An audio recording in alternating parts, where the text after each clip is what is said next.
company culture, beautiful philosophy, all happy people.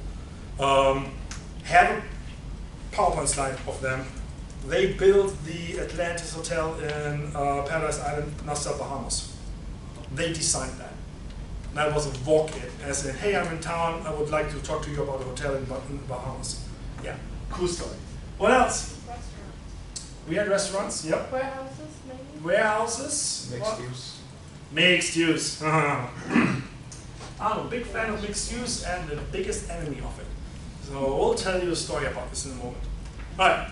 And flex warehouse space. Flex warehouse space, all the flex spaces are interesting. Flex office, Miami and downtown Fort Lauderdale, interesting concept that you rent out a desk or a booth or an office conference room by the hour, monthly rates and all that.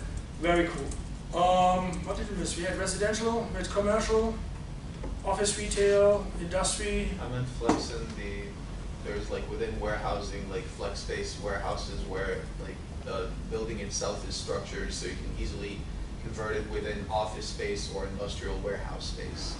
I have an example for that. Give me a moment. Yeah, I agree. They usually go by bay and then basically say how many thousands of spaces do you need? 100,000, 200,000. If it's 1 million square foot, you get sections of bay-wise. Yes, please. Then there's planned unit development. Not sure if I have that in here today. No? Planned unit development, aka PUD, is a special zoning district where you very much as a developer come in and say, hey, those 20 acres, I would like to have special permission to do certain things on this property. I can't do this if it's zoned as residential. Can I have that as a PUD, a master plan it, and therefore you get special rights. You create your own little zoning district within a larger construct. Yeah?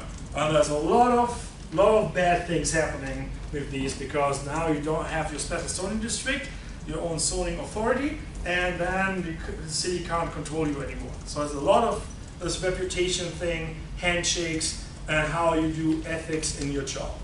All right, so few bullet points here just to keep you informed about the different types. What we look at residential.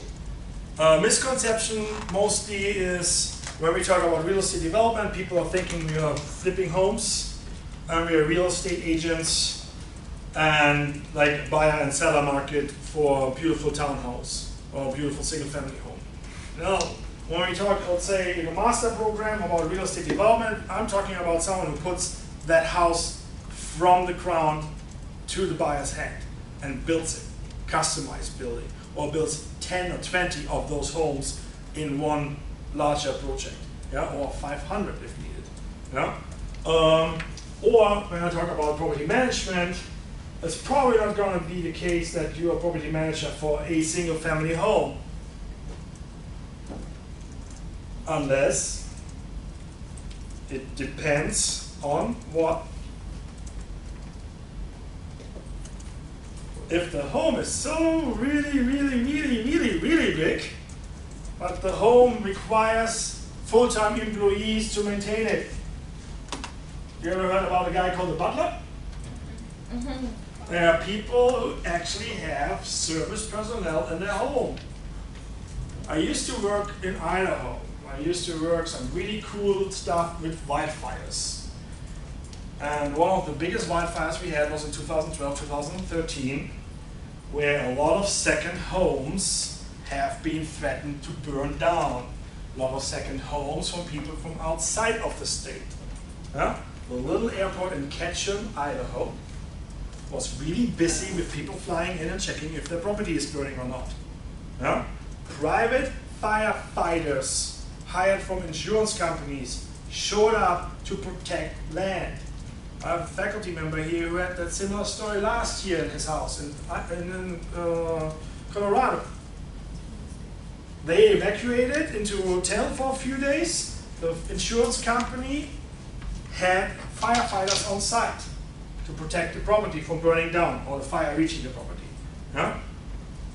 If your second home is 11,000 square foot with 10, 15 full-time employees, and that's your skiing cabin, You might need a property manager for single-family homes. Yeah? Different world. I have a friend who's a aquatics director in a private residential homeowner association construct. Recent job, don't know the details, up in Boca Raton. That development is so large that they actually have full-time members on staff for lifeguarding and for aquatics. As a homeowner association complex. Huh? I have a board member who just recently moved to the Villages. Google that. Yeah, it's moving someone there Thursday. It's huge, it's large. I don't know, 3,000 golf carts in that community? We have golf cart lanes on the roads, like literally it's 2 lanes for cars, 2 lanes for Yeah. golf carts. I haven't had the time yet to scope that out, but he was here and gave They a have quick some conversation. golf cart dealerships up there. It's the largest land community in the state of Florida, if not in the US at this moment. And are all of age. This is the guy who is 80 and complains about the 55 and 65-year-olds being too juvenile. Huh? Think about that. All right, so second homes, you already had that timeshare. That's an interesting concept. Always being criticized. Some people like it, some people don't. If you run the numbers, it might add up or not. Manufactured homes. Also an interesting concept, definitely in a different price category than you are typically seeing in Florida. But then you should drive with your eyes open or have a friend drive and you like do a neighborhood watch. There are a lot of manufactured homes. Some people would say trailer parks. Yeah? Don't get me wrong, a manufactured home can be really, really expensive. Or really old and run down and probably not going to survive a Cat 5 category hurricane. If you go out and observe what's out as building structures in Davie, Plantation, and just do a very nice calm drive on Griffin Road down to Dania Beach. Have a friend drive and you observe. Because then you have really time to look at it. There are literally small little islands of, oh, I did not expect this kind of building structure here. Positive and negative. Or the fact is that you have a small house and a wet slip for your sailboat in the backyard with access to the ocean if you take some time, or your motorboat. It's different lifestyle. So for the folks that just recently moved in here, take your friends you meet here on a sightseeing field trip. It's worth it, at any daytime. Sunset rise on the ocean, and then after breakfast and brunch, work your way back to your campus. And then you meet Paul in the diner. Sorry. Alright, so what I want you to take away from this is features of the demand, housing tenure, life cycle dependencies, and what we talked about, the census data. Your tenants and your buyers will change over time. Multiple homeowner, flipping homes. If I would be in this class in my college career, I had no one considering that kind of entrepreneurial entertainment. As in, I want to flip homes or rehab homes and just sold one. Different levels of expertise already in this age group here. So I applaud you guys for that kind of spirit. Yeah? But you guys got to do a little bit work on this one, how the social demographic factors will change. Technology is changing. What I find amazing is that Burger King is now presenting the Impossible Burger. And please forgive me, my brain works like this. I have those really weird jumps of thinking. The technology to produce a plant-based burger, the innovation and the technology probably came just a few years now. But the fact that you actually can able now to produce a plant-based burger that tastes like a burger, looks like a burger, and probably bleeds and juices like a burger, looks like a duck. Walks like a duck, quacks like a duck, looks like a duck, must be a duck. Huh? So very interesting, and they're making billions with that in the next few years. I would not be surprised that one day the whole Burger King is selling only plant-based burgers. And people will be angry about it when they find out. Huh? That's like you don't like fish. Here's a veggie burger. White cod with a lot of parsley. A little bit grain in it. Looks great. It's crunchy, yummy. You just ate a fish burger. What? Contract is not signed. Very interesting things I read that. Yeah, I do construction work. Gathering and doing is needing. As in, let's get finished up and get it out of here. Alright, again, it's.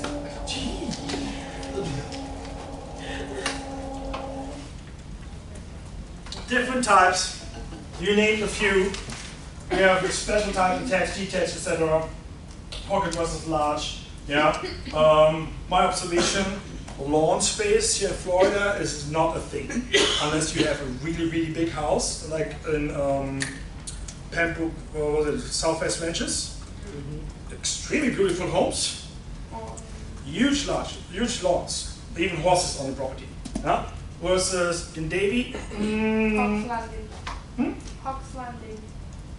yeah, I really like that decoration they put out all year long for on the entry house. I really don't like how people drive there because I live a mile up the street and always get stuck in traffic there. So, but beautiful homes, agree. Yeah, just saying. We had special market products already, mixed use. I have a few slides. Senior residences. That's a very interesting market. A new facet again coming more and more is assisted living in various forms. Yeah? If you're too old and not anymore mobile enough for your maintaining your and upkeeping your own home, you might move into an assisted living facility. That does not necessarily mean that you have a nurse every day. It could mean that you have a small little apartment or condo, but there is, let's say, a concierge medical service on call within the building. There is also maybe the possibility that there's movement detectors in your common area, and if you're not moving in your house or your unit after, let's say, 8:30, they will send someone and check if you're okay. As in, did you make it out of bed that day? For any reasons. Huh? Could be that you can't cook anymore, or you don't want to cook on a regular basis, that they actually have a shared kitchen or even a canteen cafeteria service. Huh? And I priced it in different sizes and different services. Huh? With, again, certain presences for medical, let's say, on the side. And you can build this as you want to build your cell phone plan with all the features and add-ons. Plan unit development, we mentioned that already. Yeah. We come back with this when we go a deep dive on residential and zoning law. All right, some interesting pictures. Thought this was neat. This is actually, can't read that. East Coast, sorry, West Coast, redevelopment, pocket homes, different style. Not sure if Florida is the right market, but there's, remember the Truman Show? Yeah? That reminds me a little bit about the Truman Show homes, which was a completely master planned, from scratch, constructed community. Seaside? Or Seaside, was it? Yeah. Similar flair, different front. Just look at this. Small observation. They're all walking. There's no driveway for the car. No idea about this development, if the car is in the alley in the back or up front, but there are different setups. Same thing here, condominium. If you Google condominium, you get something like this. Huh? From City Realty in New York City as an example. Yeah? New luxury condominiums in the Astoria apartments. Huh? This is some architectural design you see all over the place right now. Well, there's setback balconies and all that. But then you also see this. That was, I think, it's called the Seacoast Condominiums. The web page has different pictures on that, but this looks more condos that are like 25 to 30 years old. Huh? Just because it's called condominium doesn't mean that it's first rate. Then I went into different types of housing as well. Government housing, remember there's government and public and private investments. Yeah, we know, OneDrive is not something. We will have that when we come to residential. I want to give you a little bit of humor here. It's all about scale. You know, we had all these little elements, folks who are working on this project. This is coming more from a different perspective. Who is part of the land development, who helps with the land development, but who might actually interferes, ecologists. Yeah? This is an old comic, pretty much telling you how awesome this location is, how far. It's only 60 miles here, 70 miles there, 5 minutes this way, and it's a what region. And if you look at Florida, I gotta tell you, there are certain areas where like, yeah, it's easy. Yeah, Fort Lauderdale, Miami area. You have NFL football, you have first-class sports, you have first-class concerts. Yeah, I gotta drive 90 minutes to see a football game. No? Did you say it's not bad? I used to drive 2 hours to the Patriots games. So, I took 10 minutes of bus and saw NFL football in the other town. So, you know? But it's really interesting here, and this is the eco joke here. Hey Fred, there is a tree left. Or a tree that you missed. And this is a stereotype how land development has been done. This layout here is the cookie cutter development. Look about the idea, if you live here and you'll play with the kid in this street, you have to go this way out. You probably end up, your mom is probably driving you there because they don't believe that it's safe to walk. That's how rich you was. Alright, mixed use. And now we finish after mixed use. We do a commercial and all that stuff with the evolution in session number 3. Huh? So, mixed use. As I said, I love mixed use, I hate mixed use. Mixed use, the planner will tell you, oh, it's really cool. It's in public interest, it articulates the demands and the needs of the society, yeah? And you love it as a local government, yeah? It's great for community development, it's walkable, you have this live, play, work scenario. I grew up in mixed use, or we had an apartment building with mixed use underneath it. My Saturday morning was, I walk 3 minutes, like from here to the student union building. Past the post office, past the pharmacy, the barber shop, and the bakery. All the essentials you need in the neighborhood level to live. No? Remember I talked about the loaf versus the luxury car versus the hardware spend? That's walkable distance. Decades later, the post office is gone. Pharmacy still there. High school friend of mine, or they haven't really been friends. High school enemy is running it. Joke is, he was always suspected to actually do drugs in school. And he's a pharmacist now. Yeah. The bakery and the barber shop, they always change. I think there was now a souvenir boutique shop in there. I haven't been in that corner of the neighborhood for a while. But yeah, this is how you walk back with fresh pretzels and baguette. Saturday morning. Huh? Are you doing this on Saturday morning? Are you going to the local bakery for breakfast and fresh rolls? No. You buy the ready-made rolls a week earlier and you throw them in the oven. Huh? Different lifestyles, different settings. Or you drive down to Las Olas and have brunch. That's the new thing, you know, generational thing. All right, speaking of mixed use, the sole regional feasible solution or potential consensus is this, where the real estate developer with profit maximization, want to make money with it, yeah? All the awesome public interest, residents, and the government, oh, this would be nice, meet. All right? That's me. All right, definitions. One definition I did not put up there was 3 revenue-generating land uses in a project. Huh? Mixed use in Garden City networks as balance of jobs, housing, and retail. We'll come back to Garden Cities later. Huh? Leinberger says the combination of functions and close proximity, urban villages.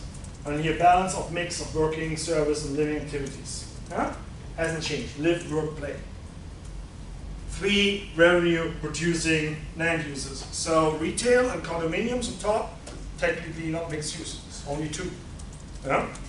But it works with the numbers. This is why I hate and love it.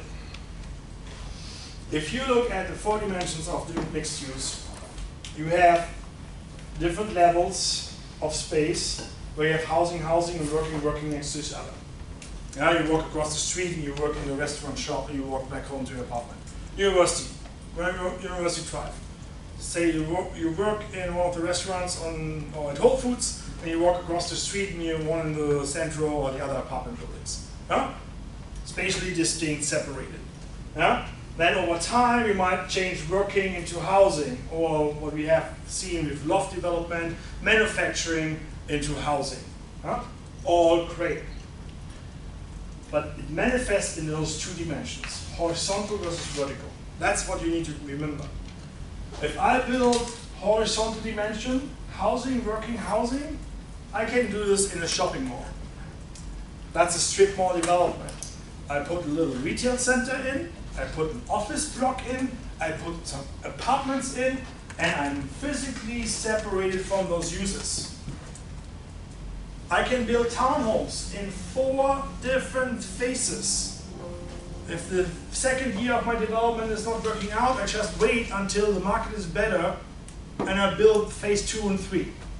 And everyone in phase 1 will complain about the construction in phase 2 like they never would have been informed about, oh, you're getting neighbors. 50 more units are coming to the east side. It's fun to see that's happening if they yell at each other. Like you knew when you bought this house that there are 50 more units coming in your backyard. And now you're complaining, you saw the plans, you signed the plans, and 5 years later, Aah! This is why mixed use is very complicated. Remember we talked about risk? The financial risk in a vertical building for mixed use lies in the chances that you do not rent out or lease its uses. Think about this. Retail on the first floor, maybe 2 or 3 office suites above that, and then condominiums and penthouse. In one building, if your retail fails on the first floor, your condominium pricing or your apartment pricing is not as attractive. Yeah? So if you're in downtown Fort Lauderdale again, if you look at homes that are multiple floor high, take a look at how they structure within the building. Those are different risk categories I have to finance as your banker. And I might not like it. I might need more equity from you and more interest. Yeah? So the huge problem with mixed use I have, it's not financially feasible all the time in the vertical example. That said, you can see here retail, different restaurants, apartments on top. That's actually in DC, Arlington. Yeah, that's a rendering around Arlington as well, the Clarendon Center. Or you can look at the example of Cincinnati, beautiful organically grown neighborhood. Retail, shops, restaurants on the bottom here. Really cool ice cream. This is the building here on the top. Used to be a gas station. To my knowledge, that supposedly retail restaurant space never rented out. Starbucks bailed out of the contract and they never really had a full tenant in there. They didn't have the right restaurant HVAC concept, like vents, all that. When this picture was taken, there was an arts gallery, like a pop-up. The next floor is a yoga joint. Yeah?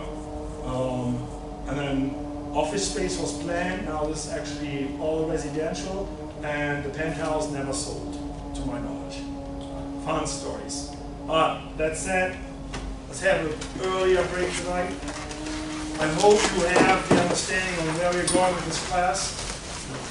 If you didn't like something, like I had a lot of text tonight, let me know. I can tune in with more visuals. It's going to be a little bit lighter when we go in depth, because there's more visual material.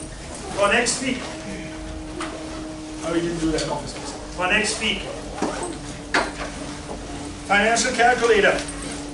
It's in the syllabus. It's available in the bookstore, local retailers, Amazon, etc. Yeah? Yes, sir.